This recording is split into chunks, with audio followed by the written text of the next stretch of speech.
Hello everybody, welcome back to my channel. Today is our current true crime segment and I'm excited. Are you excited? It's a legitimate blizzard here, like a state of emergency. People can't drive and I have to leave for work soon. So let's get right into it. So we're going to talk about a couple stories, and at the end I'm going to talk to you about Chris Watts. His mistress, or the other woman, has recently made herself shown.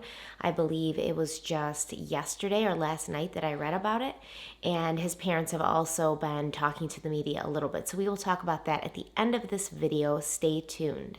A young St. Louis ballerina was found dead Thursday morning after being missing since Monday. 23-year-old Rafaela Marie Stroke was found in Mark Twain Lake, about 100 miles northwest of St. Louis. Her car had been found unattended by the boat ramp parking lot.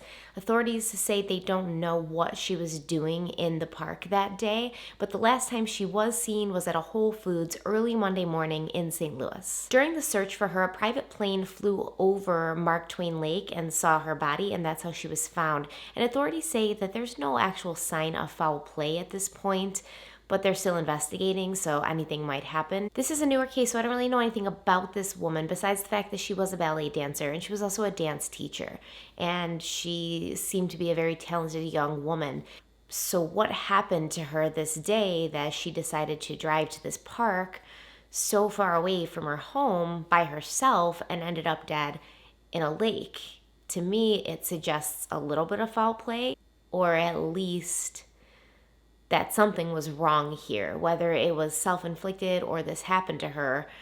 To me, that's foul play of some kind. It looks less accidental than purposeful, whether it was done to her or she did it to herself. Hopefully we'll get some more insight into this case, into what happened to this young girl who had her whole life ahead of her, talented, beautiful, young, and we can kind of figure out and piece together why this would happen to her. Moving on, this case is crazy. I'm sorry. It's insane. Like, I couldn't believe it. A coworker brought it up to me at work and she was like, "Did you hear about this?" And I was like, "No, it doesn't sound real. It sounds like a movie plot." And she was like, "No, it's real." And we looked it up and we were just blown away. So you ready for this? So a man, Luis Perez, in Springfield, Connecticut, has been taken into custody for killing 2 men on Thursday and 1 woman on Friday. Apparently, Luis Perez was living with 2 roommates, Steve Marler and Aaron Hampton, and they kicked him out. So after he stopped living with Aaron and Steven, he actually moved in with a young woman named Sabrina Starr,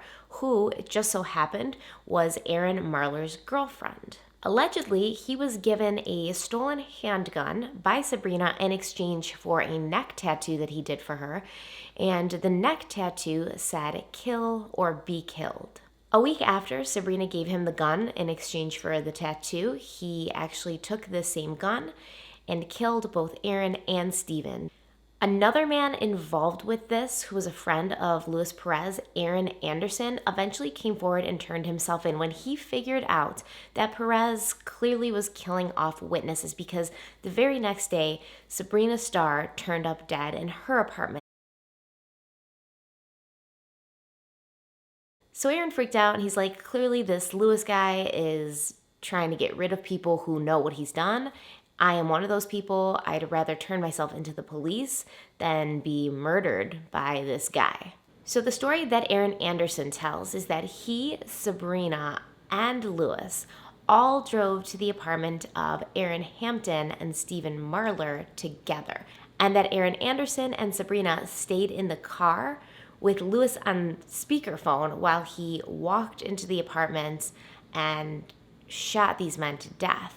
And Aaron Anderson says that while he and Sabrina were in the car with Luis on speakerphone, they could hear the 2 men begging for their lives, essentially. When Luis Perez came out of this apartment after committing these murders, he was covered in blood, so the trio went back to Sabrina Starr's apartment or home, and he cleaned up.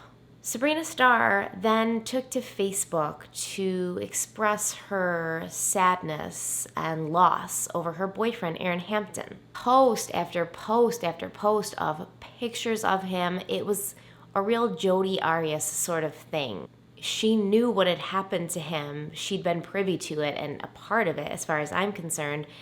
And now she's trying to act like the most, grieving girlfriend ever. So, post after post, how much she's going to miss him, his smile, how much she loved him, etc., etc. The last thing she posted was on November 2nd at 4:04 a.m., the very same day she would be shot to death by the man that she colluded with to kill her boyfriend and his roommates. The post states, "I'm really gonna miss that smile.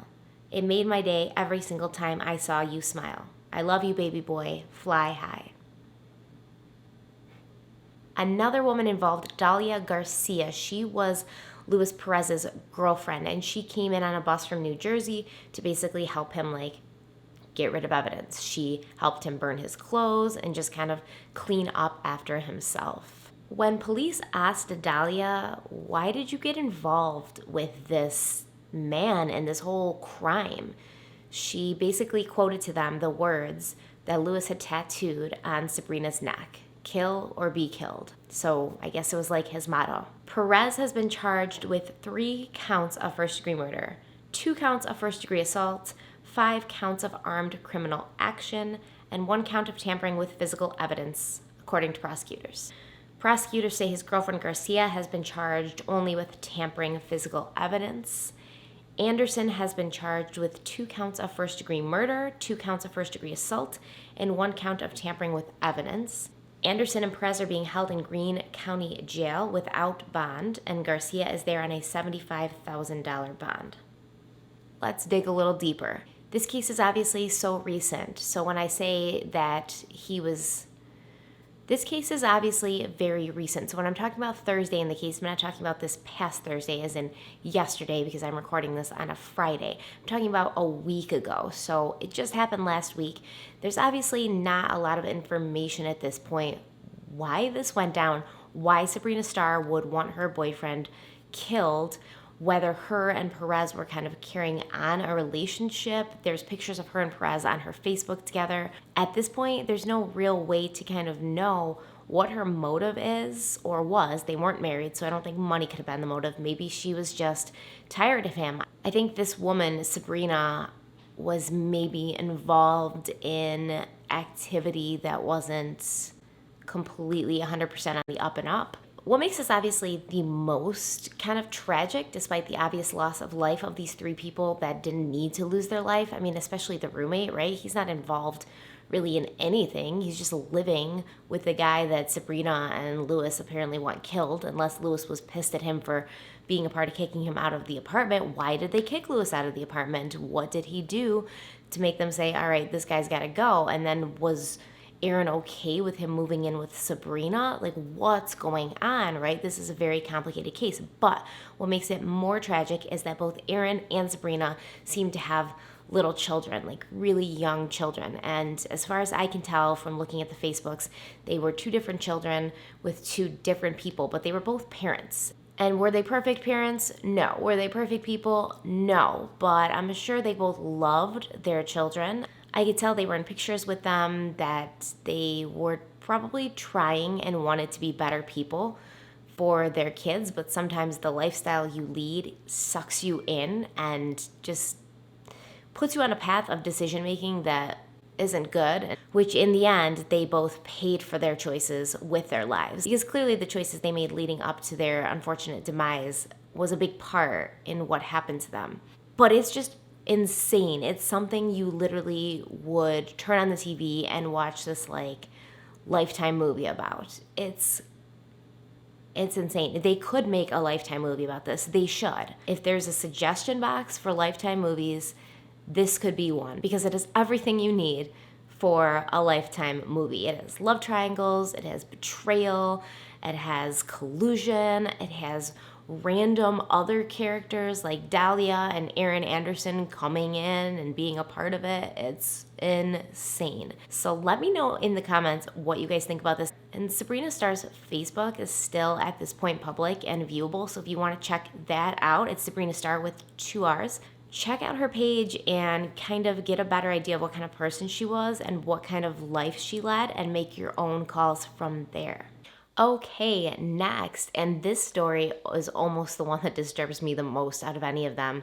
It pisses me off so bad. And I don't know if I've ever told you guys or if you could tell from the kinds of cases I pick and the way I talk about them, but I have a very big soft spot in my heart for children and animals and people who purposely go out of their way to harm these two groups of individuals makes me just livid. Livid. Two St. Louis daycare workers are facing felony charges after running a preschool fight club in their daycare. On December 7th, 2016, so this happened almost 2 years ago, the two women set up and encouraged fistfights between the very young children in their daycare. The fights allegedly lasted for about 35 minutes and included at least 6 children. One 4-year-old suffered a black eye as well as other injuries, and 2 of the parents of these kids are suing the daycare right now. The 2 women were eventually fired, and initially they weren't going to press charges against them because they said that there wasn't enough proof or evidence that they actually encouraged and set up these fights and that the kids weren't just harmed because of like fighting amongst themselves. But they now have that video proof to show that these women not only set up the fights but were actually like rooting these kids on from the sidelines. So this past Monday, evidence did come to light. The 10-year-old brother of one of the victims of these fights recorded the fights on his iPad because he was worried about his little brother, and he sent them to his mother. Now, I don't think that these videos have just come out. I'm pretty sure that since the parents are suing the daycare, there's probably some sort of legal reasons why they just came out. Maybe until the lawsuit with the daycare was settled or kind of on its way. I'm not exactly sure. But as of Monday, they are pressing charges against these 2 women, but guess what? We can't find them. They're gone. They're in the wind. They probably found out that the charges were going to be pressed against them, and they took off. So as of right now, we don't know where these 2 women are, but I'm going to post their pictures. If you see them, call the police and get these women in jail where they belong. I honestly think they're some of the worst people ever. Like, this is so scary to me. As a mother of young children, especially, they can't always express what's going on. They can't express what's happening. And there's so many times where adults do these kinds of things in daycare and they basically say the kids are lying, or they use their status as adults to make the kids look like the ones who are making things up or who are being disruptive. The saddest thing is you hear about stuff like this in daycares all the time, like daycare workers drugging the kids to make them sleep, abusing them for no reason. You've got nanny cams capturing just the most horrid abuse on children. And why would you ever go into a job where you have to work with kids if you don't like kids? And if you come across a time where you're like, I don't like kids anymore, you should stop working with kids. It's the same for people who abuse animals when they work in like animal shelters. Don't work with animals. What's wrong with you? It's the same for people who work with the elderly and they abuse the elderly in these homes. What's wrong with you? Like, get a new job, do something else where you don't have to work with anybody. Just be by yourself, because honestly, that's the only person that should have to deal with you. So this clearly gets me like super riled up and pissed off. I hate stuff like this. I hate people, grown adults, that take advantage of small children. And I'll play you a clip of this video. It's just horrific. Like, yes, the kids have like sort of boxing gloves on, whatever, but in this clip you literally see like this one kid just going at this other kid. The other kid's down on the ground. He can't get up. The grown woman on the sidelines is cheering this on and hopping up and down like she's at a legit boxing match. And one of the other little kids actually is the one who has the presence of mind, not the adult woman standing there, but one of the other little kids on the sideline has the presence of mind to be like, okay, this is enough, tries to pull the kid off of the other kid who's getting beat. It's just ridiculous. Like, what is this? What world is this where a small child who looks to me to be like under the age of 7 is the one in the room that says this has gone on long enough and has to try to end it? Disturbing questions about this video showing preschoolers at a St. Louis daycare fighting as teachers look on. caught on camera by a 10-year-old after the family says his little brother was forced to fight, ending up in tears. One teacher appears to be jumping enthusiastically as another helps the children put on Hulk fist. If you see these women just hanging around in your town, call the police, get them in jail where they belong. We'll talk about Chris Watts really quick before I have to put on my snow boots, go outside and brush my car off. I'll probably actually start warming it up before we even finish recording this so that some of the snow has melted, and hopefully I can get out of my driveway without having to wake my husband up to shovel my driveway because it was his birthday yesterday and he worked all day, like from 8 a.m. until midnight. And I know he's exhausted and I'd rather not wake him up to shovel the driveway, but the snow's really heavy. Okay, so Chris Watts' parents have finally spoken out, and I'm sure most, if not all of you, have seen some of these interviews, but if not, I will play you a few clips that are my favorite from the interviews, and it kind of gives you an indication of who these people are. I have no idea what the public, to me, that all they wanted to do was just save his life. Just save his life. Well, save his life and life in prison, to me, there's no difference. He's going to die in prison, and there's no telling what will be done to him in prison. And I just want him to fight. I want him to not take this plea deal.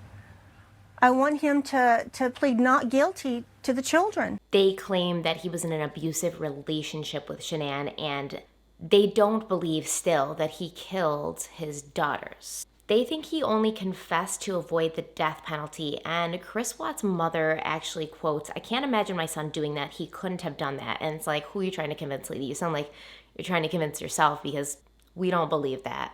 Nobody believes that. Chris doesn't even believe that, because a truly innocent person, like if somebody accused me of killing my kids, I would never admit to that to save myself the death penalty. I mean, for one, I'd have faith in the justice system and know there's probably not enough proof to show that I did kill my kids, because I didn't. So, investigate and look into it, guys, because I didn't do this. And typically the police can tell when you're lying and when you're not lying. And he already killed his wife, so it's kind of like, you killed somebody. You're a horrible person. You killed the unborn baby in your wife's, body, so you did kill one of your kids. Why does she think he would kill Shanann and Nico and not kill Bella and Celeste? And why is she not like, that's messed up that he killed anybody and, he just needs to pay for his crimes now? Like, she's absolutely defending him, and I get it. Like, that's her baby boy. I always try to put myself in both the victim's position and the person who committed the crime. And in situations like this, you're also trying to put yourself in the position of the loved ones of both the person who committed the crime and the victim, just kind of to get a fuller picture of how everybody's feeling. So I get feeling confused. And like I said, I can tell in the way that she talks in these interviews, like it almost feels like she's trying to convince herself. So it's gotta suck to have your child commit a crime like this. Everybody hates him. They're saying the worst things about him. And like I've said before, this is the person you raised, this person you love, this person you invested everything in. And now they're like the most hated person in America. So that's got to be tough. The way I hear it is she and Shanann never got along, that Shanann never really got along with her in-laws at all. They didn't like her. And, speaking out like this about a woman who can't defend herself right now. Well, Shanann, you have to get to know her to be around her. Put it that way. Which is a really tough dynamic to live in. My mother-in-law and I didn't get along for several years because we're both strong, like alpha women, and we both want control and power over our families.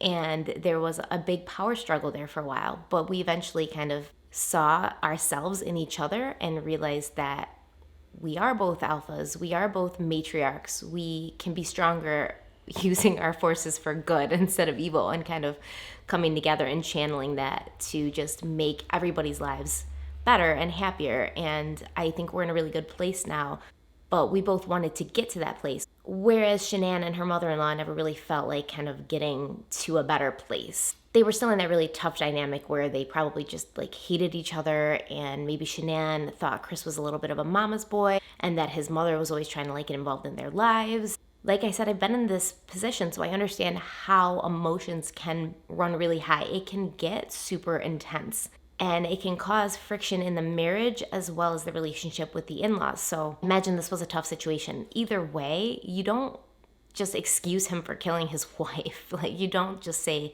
he didn't kill his kids, so he's not a bad person. In my opinion, that's what happened. Now, there's people out there saying Chris Watts is the way he is, clearly because his mother's like an enabler.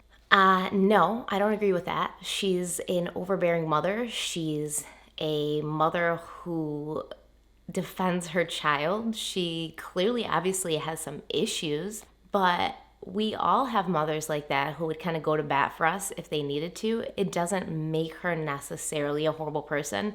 Trust me, being like a mama's boy and having your mother like defend you no matter what you do, it's kind of like part of the territory, and not all parents of criminals do it so publicly, but I do believe that probably a lot of them kind of feel this way, like, not my son. My son could never do this. They don't want to see the worst in their kids. So it's perfectly normal for her to get up and like defend him and say that she doesn't think he could do something like that, but it's still not right, and especially hurtful for the parents of Shanann when they basically blame Shanann for what happened to Chris. Like, everybody else is doing who's out there defending Chris is blaming Shanann, and it's just awful. It doesn't make her as bad as Chris. Absolutely not. She didn't kill anybody.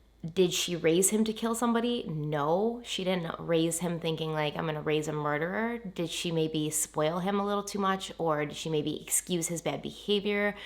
Sure, but it's not her fault. It's still his fault. Grown adults have to take accountability for their own actions. They can't look back and blame mommy and daddy for the way that they've acted. It gives them like a scapegoat. It gives them a reason. It gives them a reason to project the guilt away from them. And when we blame people's parents for this kind of thing, especially when they're grown adults, especially when it's something as heinous as this, we're just giving them a way out, and we're legitimizing their feelings that maybe they aren't as guilty as they are. Let's talk about Chris Blatt's mistress really quick. So she's come forward. Her name's Nicole Kissinger. She claims they were only in a relationship for about like 2 months. They worked together, I guess, at Endarco Petroleum, and she said he would kind of come in and they'd see each other around, but they never spoke. And one day he came into her office to introduce himself, and he wasn't wearing a wedding ring, so she assumed he was single and she was single, and he was kind of cute, so they started, talking and chatting. Finally, he did tell her that he had 2 daughters, and so she asked him what's his marital status, and he said they were separated and the divorce was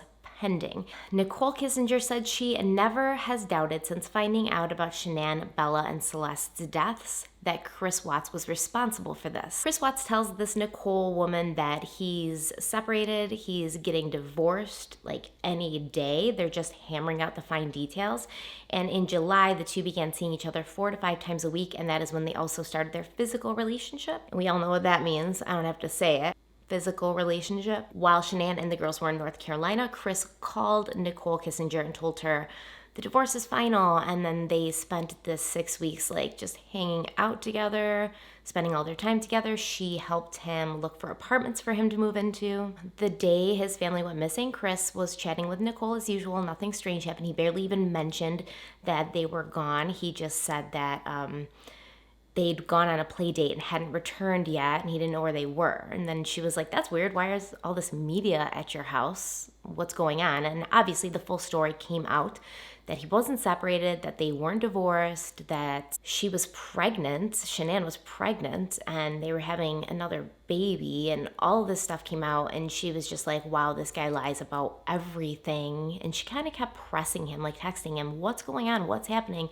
And he just kept lying more and more and more. So she was like, all right, we're done. Like, I'm not doing this. And then she went to the police and told her side of the story, which is how they discovered about her existence. So this woman actually helped kind of bring attention to Chris and his lies.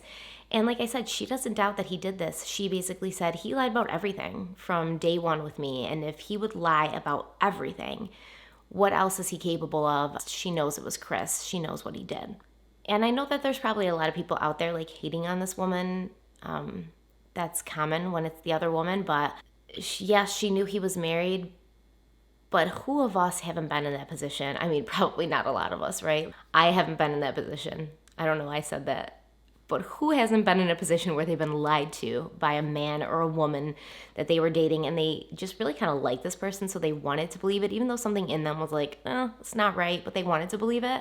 So she's not really guilty for that. And as soon as she kind of saw that what Chris was telling her and what was actually happening wasn't the truth, wasn't the same story, she did go right to the police, and she actually helped Chris, be brought to justice. So to me, Nicole, you're good in my book. Sorry this happened to you. This is always something that's going to follow her, and people are always going to kind of like see her and know her as Chris Watts' mistress. Hopefully she like gets a book deal out of it or something, because that sucks. Like, that's not a fun position to be in, especially when there's a lot of these crazy women out there who still blame Shanann, and these crazy women and men out there who blame the other woman all the time. Like, it's not her fault. It's not Shanann's fault. It's not Nicole's fault. It's Chris Watts' fault. It's not Chris Watts' mother's fault. Cindy Watts, not her fault. Chris's fault. So Chris Watts is actually going to be formally sentenced to life in prison on Monday. So I gotta get going. I gotta get to work. Let me tell you really quickly though what our schedule is gonna be from now on. I think I've got it down to the point where I know when I'm gonna post and what I'm gonna post. So obviously Monday will be Mystery Monday. Either Wednesday or Thursday, I'll post another miscellaneous video, like a bedtime stories or just another random true crime video. And then on Saturdays, I will post my weekly like true crime current event updates. So if that sounds good to you guys, let's try to stick to it. But I'll at least be posting 3 videos a week going forward, and I hope you enjoy it.